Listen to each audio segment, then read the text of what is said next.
नमस्कार दोस्तों, बल्कि आज तो कहिए जय श्री राम, क्योंकि कल है 22 जनवरी को श्री राम लला प्राण प्रतिष्ठा का पहला वर्ष यानी प्रथम वर्षगांठ।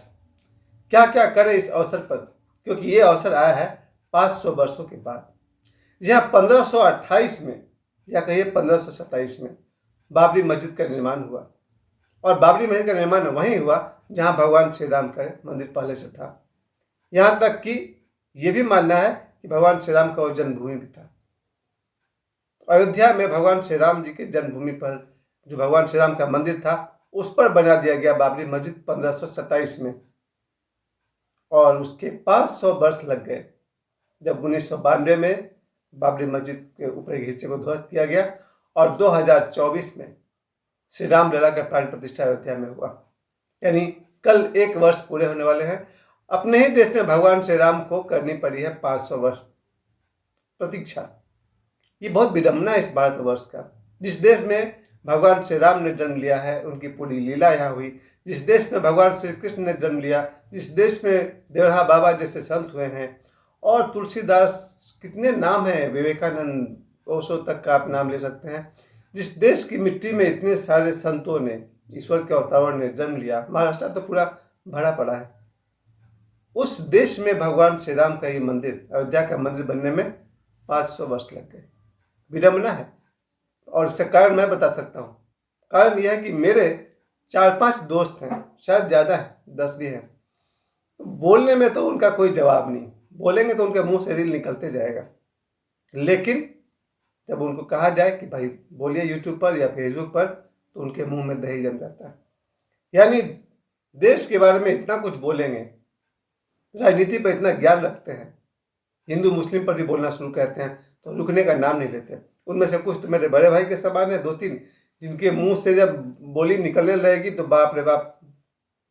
और कुछ तो दोस्त हैं जो मेरे बराबरी के हैं, जिनके नॉलेज का जवाब नहीं, उनके मुंह से अनंत रील निकल सकता है। और कुछ जूनियर्स हैं जो खूब बोलते हैं, लेकिन जब देश पर बोलने की बात आती है कि आ जाओ सोशल मीडिया पर, तो उनके मुंह में दही जम जाता है। ऐसे लोग की वजह से 500 वर्ष लगा, जिनके मुंह में दही जमा हुआ था। 500 वर्ष इस देश में जहां भगवान श्री राम का जन्म होना, और ऐसे ऐसे वीरों का जन्म हुआ, अंगद से लेकर के महाभारत के अश्वत्थामा तक, मैं उनका नाम अक्सर लेता हूँ। यहाँ तक कि दुर्योधन भी वीर थे, दुशासन वीर थे।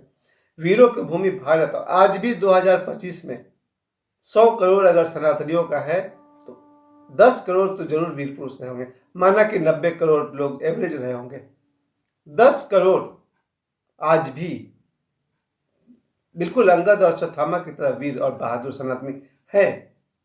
पर ये 500 वर्ष क्यों लगा होगा? इसके बीच में बहुत लंबा खेल चलता आ रहा था। हमारे देश में जब धीरे धीरे इन लोग का, जब इनका आगमन शुरू हो गया था, गुलाम वंश वाले मुसलमानों का, मुगलों का, धीरे धीरे उन लोगों ने हिंदुओं को कन्वर्ट करना शुरू किया, मुसलमान बनाना शुरू किया। चाहे तलवार के भय से दिया, लालच तो नहीं देते, सीधे भय दिखा करके, या तो कन्वर्ट हो जाओ नहीं तो मार दिए जाओगे। और जहाँ जहाँ ये मंदिर आपको दिखाई पड़ा, अधिकांश जगह पर जहाँ मंदिर है वहाँ पर मस्जिद बना दिए गए। अभी 2-3 मामला तो आपको भी दिखा हाल में, बाबरी मस्जिद के बाद ज्ञानवापी के बाद संभल में जो दिख रहा था। इसको देखकर अनुमान लगता है कि 500 वर्षों से भारत में क्या हो रहा था। 500 वर्षों से भारत में यही हो रहा था, जहाँ जहाँ हिंदुओं के मंदिर थे वहाँ जानबूझ करके कुछ लोग मस्जिद बनाए जा रहे थे। खैर, समय बदला, और 19वीं सदी, जिसको मैं मानता हूँ कि ऐसी सदी थी जिसके शुरुआत में विवेकानंद है से लेकर के ओशो रजनीश तक बड़े बड़े संत हुए हैं, देवरा बाबा ऐसे संत हुए हैं, रमन महर्षि, और न जाने कोई सैकड़ों हजारों सिद्ध ने एक ही बार जन्म ले लिया, ये 20वीं शताब्दी में। और इसी 20वीं शताब्दी में भगत सिंह, चंद्रशेखर आजाद और बहुत सुभाष चंद्र बोस, इन वीरों के कारण हमारा देश आजाद हो गया। देश जब आजाद हो गया तो पहला काम तो यही होना चाहिए था, अब अयोध्या में भगवान श्री राम का मंदिर बन जाना चाहिए था, लेकिन उस मामला को साइड कर दिया गया। देवरा बाबा हमेशा कहते हैं कि भारत की समृद्धि के लिए गो रक्षा और गो सेवा जरूरी है, पर यहाँ पर इसके लिए भी कुछ नहीं हुआ।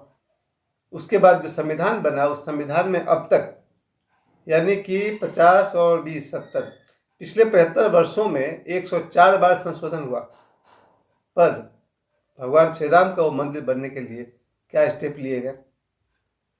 और ऐसा भी हुआ कि इस देश में जहाँ भगवान श्री राम का जन्म हुआ, जहाँ भगवान कृष्ण का जन्म हुआ है, धीरे धीरे बहुत मुश्किल से वो दिन आया जब ये 1992 में जब वो बाबरी मस्जिद को ध्वस्त कर दिया गया, और तब लगा कि जैसे यहाँ भगवान श्री राम का मंदिर बन जाएगा। मामला इतना आसान नहीं था। हमारे अपने ही देश के सनातनियों ने नहीं, बल्कि अब कहूँगा हिंदुओं ने, थोड़ा फर्क है सनातनी में और हिंदू में, या फिर कहिए कमजोर सनातनियों के कारण 1992 के बाद भी मामला में डिले होते चला गया। लगभग 28 साल तक ये मामला लटकाए रखा गया। कोई भी सरकार आती पर भगवान श्री राम का मंदिर नहीं बन पाता। बहुत सारे लोग इसमें खुल करके विरोध करते थे। कितने समय तक लंबा एक कोर्ट का मामला चलता रहा। विरोध में भी 14-15 वकील थे कि वहाँ पर भगवान श्री राम का मंदिर नहीं बनना चाहिए। ऐसे ऐसे बात कर किया जाता कि भगवान राम काल्पनिक है, वहाँ अयोध्या में उनका जन्म नहीं हुआ। कैसे कैसे बात लोग बनाते रहे। इसी देश के हिंदुओं ने विरोध किया और सनातनियों ने प्रयास किया। अंतर आप खुद समझिएगा।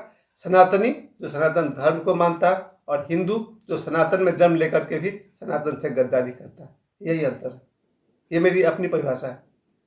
जो सनातन धर्म के लिए अपना जीवन निछावर करता है वो सनातनी है, और जो सनातन धर्म में जन्म लेकर के भी सनातन के खिलाफ बोलता है, सनातन के खिलाफ काम करता है, वो हिंदू। तो ये हिंदुओं की देर रही होगी। तो 500 वर्ष तो लगा ही, आज़ादी के बाद भी 75 वर्ष लगे, और 1992 के बाद भी 25-28 साल लग गया। पर वो दिन आया 22 जनवरी का दिन, जब भगवान श्री राम लला का प्राण प्रतिष्ठा हुआ। उसी दिन मैंने टीवी खरीदा अपना। ये बात मैं हमेशा कहता हूँ कि 22 जनवरी को मेरे यहाँ टीवी खरीदा गया, और हम लोगों ने सारा दिन, मुझे याद है कि हमारे लोगों के मंदिर में भी रंगोली बनाए गए थे। शाम को हमने खुद दिए जलाए थे। पूरे देश में दिए जलाए गए थे। और कल फिर जब यही समय आ गया श्री राम लला प्राण प्रतिष्ठा की वर्षगांठ पर, कल फिर वही होगा। सुबह उठ करके मेरे आसपास के जो 3-4 मंदिर है, पहले तो मैं उन मंदिरों में जाऊंगा और भगवान से आशीर्वाद प्राप्त करूंगा कि ये देश सनातन, क्या कह सकते हैं, सनातन धर्म की ऊंचाइयों को छुए। कल कम से कम 5-6 मंदिर में मुझे जाना है। घर में पूजा पाठ और प्रसाद के अलावा शाम को दिया जलाना है। इसके अलावा पूरे देश में मैं आशा करता हूँ कि करोड़ों सनातनी, अभी तो आप जानते ही हैं, जैसे कि महाकुंभ लगा हुआ है। महाकुंभ में जैसे मैंने बताया था कि 3 दिनों में 6-7 करोड़ लोग पहुंच गए, तो आज 10 दिन में आप अनुमान करिए कि कितने लोग पहुंच गए होंगे। 13 और 9 22 7, आज 8 दिन हो गया। 10 करोड़ से अधिक लोग पहुंच चुके हैं महाकुंभ में। जरा सोचिए, 10 करोड़ लोग अगर महाकुंभ पहुंच जा रहे हैं, तो क्या इस देश में सनातनियों की कमी है? नहीं, कमी तो नहीं है। इनमें एकता की कमी जरूर कही जा सकती है। इस महाकुंभ में ऐसे ऐसे तिथि भी है। 27 जनवरी है, 28 जनवरी से लेकर के 2 फरवरी तक है, जब बाबा बागेश्वर भी होंगे। वैसे समय में अगर देश के करोड़ों सनातनी अगर एक जगह एकत्र होते हैं, तो इस देश में सनातन बोर्ड का गठन होगा। क्योंकि इस देश में अगर 100 करोड़ सनातनी हैं, उसमें से अगर 10 करोड़ सनातनी भी अगर चाह ले, तो सनातन बोर्ड का गठन हो जाएगा। और वो दिन आना ही चाहिए इस देश में। और सबसे बड़ा एक बात मैंने और दिन में नोटिस किया कि महाकुंभ में जाकर के कुछ लोग, वो एक लड़की का फोटो और वीडियो वायरल कर रहे थे। हमने कहा भाई, महाकुंभ में जाकर के तुमको वहाँ भी लड़की दिखी? एक लड़की है, उसका फोटो वीडियो बहुत वायरल किया जा रहा था। मतलब बेटा, वहाँ भी महाकुंभ में लोग जाते हैं कि भाई त्रेता युग से या फिर सतयुग से जो महाकुंभ चलता रहा, जहाँ देवी देवताओं के दर्शन होते हैं, बड़े बड़े साधु आते हैं, वहाँ उन्होंने लड़कियों का वीडियो बनाना शुरू कर दिया। आदमी का दिमाग इतना गंदा है कि महाकुंभ में जाकर वो लड़की का ही फोटो खींच रहा और वीडियो बना रहा। आप इन्हें क्या सनातनी कहेंगे? इन्हें मैं हिंदू कह दूंगा। सनातनी तो वही है जो सनातन के लिए जीता है, और हिंदू वही है जो सनातन में जन्म लेकर भी सनातन से गद्दारी करता है। फर्क है दोनों में। ये देश सनातन का। कल भगवान श्री राम का इस जन्मदिन पर मुझे सबसे पहले मेरा काम तो यह है कि आज रात को 12 बजे के बाद से, या कहिए सुबह उठने के बाद से, ढेर सारा मैसेज पोस्ट मैं डालूंगा। सभी को शुभकामना दूंगा। देश के 100 करोड़ सनातनियों को मैं शुभकामना दूंगा कि भगवान श्री राम का यह मंदिर बन गया है। और अयोध्या में इतनी सुविधा है कि 10-15 लाख लोग ठहराए जा सकते हैं।